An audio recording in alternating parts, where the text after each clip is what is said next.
Hi friends, இன்னைக்கு சூப்பரான kitchen tips தான் பார்க்க போகிறோம். எதை பற்றிய டிப்ஸ்னால், நம்ம இட்லிக்கு மாவு அரைக்கும் போது 5க்கு 1 4க்கு 1 தான் உளுந்து போடுவாங்க. அன்றைக்கி 8க்கு 1 போட்டு அரைச்சிருக்கேன். 8 டம்ளர் அரிசிக்கு 1 டம்ளர் உளுந்து போட்டிருக்கேன். நான் 2 ஸ்பூன் வெந்தயம் போட்டு அரைக்கணுங்க. வெந்தயத்தை வந்து நம்ம தனியாக ஊற வச்சு நம்ம அரைச்சோம்னா அந்த இட்லி வந்து நல்லா புசு புசுன்னு கிடைக்குங்க. ரொம்ப நல்லாயிருக்கும். இந்த டிப்ஸை ஃபாலோ பண்ணுங்கள். 2 ஸ்பூன் வெந்தயத்தை ஊற போடுங்க. வெந்தயம் ஊற போடும்போது கொஞ்சமாக வெந்நீர் ஊற்றி ஊற போடுங்க. அப்போ தான் சீக்கிரமாட்டு ஊறும். நம்ம வெந்தயத்தை ஃபஸ்ட்டு தனியாக அரைச்சிட்டு அதுக்கப்புறமாட்டு நம்ம உளுந்த கூட ஆட் பண்ணணுங்க. அந்த மாவு வந்து டபுள் மடங்கு நமக்கு ஆயிருங்க. நம்ம நார்மலாக நம்ம அரைக்கிறதோட அந்த உளுந்து மாவு வந்து டபுள் மடங்கு ஆயிரும். இட்லி வந்து நல்லா 8 டம்ளருக்கு நம்ம 1 டம்ளர் உளுந்து போட்டோம்னா கரெக்டாக இருக்குங்க. இந்த டிப்ஸை ஃபாலோ பண்ணுங்கள். இதோட ஃபுல் வீடியோ வந்து அக்னி சமையலில் வரும் பாருங்கள். நம்ம வெந்தயத்தை ஃபஸ்ட்டு நம்ம அரைக்க போட்டுக்கலாம். வெந்தயம் கொஞ்சம் அரைஞ்சதுக்கப்புறம் நம்ம உளுந்து ஆட் பண்ணணுங்க. மிக்ஸி ஜாரில் போட்டு அரைக்கணும்னா கொஞ்சமாட்டும் அரைச்சிட்டு இதில் ஆட் பண்ணிங்கன்னா உங்களுக்கு சீக்கிரமாட்டும் அரைஞ்சிருங்க. 15 நிமிஷம் அரைக்கிறது 10 நிமிஷம் அரைச்சா போதும். இப்போ வெந்தயத்தை கொஞ்சம் அரைச்சதுக்கப்புறம் நம்ம உளுந்து ஆட் பண்ணிடலாம். கொஞ்சம் அரைட்டும். இப்போ வெந்தயம் வந்து நல்லா அரைஞ்சிருச்சுங்க.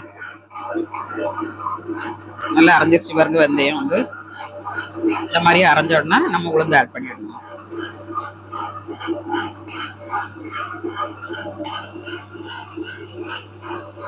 மாவு இட்லி வந்து நல்லா சாஃப்டாக இருக்கும்.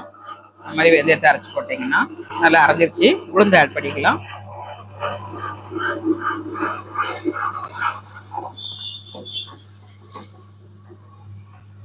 ரெண்டு சேர்த்து நல்லா அரையிட்டுங்க. 1 டம்ளர் உளுந்துக்கு 3 டம்ளர் தண்ணி விடணுங்க. கொஞ்சம் கொஞ்சமாக விட்டு நம்ம அரைச்சி எடுத்துக்கலாம். வெந்தயத்தை நம்ம போட்டு அரைச்சிட்டு உளுந்தை போட்டோன்னா எப்படி மாவு உப்பி வருது பாருங்க. இன்னும் நல்லா அரையில, கொஞ்சம் அரையணும். இந்த மாதிரி அரைச்சிங்கன்னா உங்களுக்கு வந்து 8 டம்ளருக்கு 1 டம்ளர் உளுந்து போட்டால் கரெக்டாக இருக்குங்க. நல்ல மாவு ஊப்பி வரும். மாவு வந்து நல்லா அரைஞ்சிருச்சுங்க. வலிச்சுக்கிடலாம். நம்ம எவ்வளோ பந்து மாதிரி இருக்கு பாருங்க. மாவு வந்து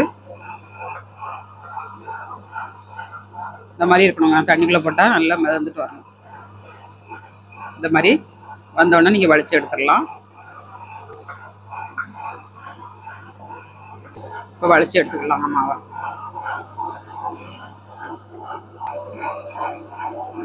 மாவு வந்து நம்ம 1 டம்ளர் உளுந்து தான் போட்டோம். எவ்வளோ மாவு இருக்குது பாருங்கள். இந்த மாதிரி வெந்தயத்தை போட்டு ஃபஸ்ட்டு அரைச்சிட்டு அப்புறம் உளுந்து போடுங்க.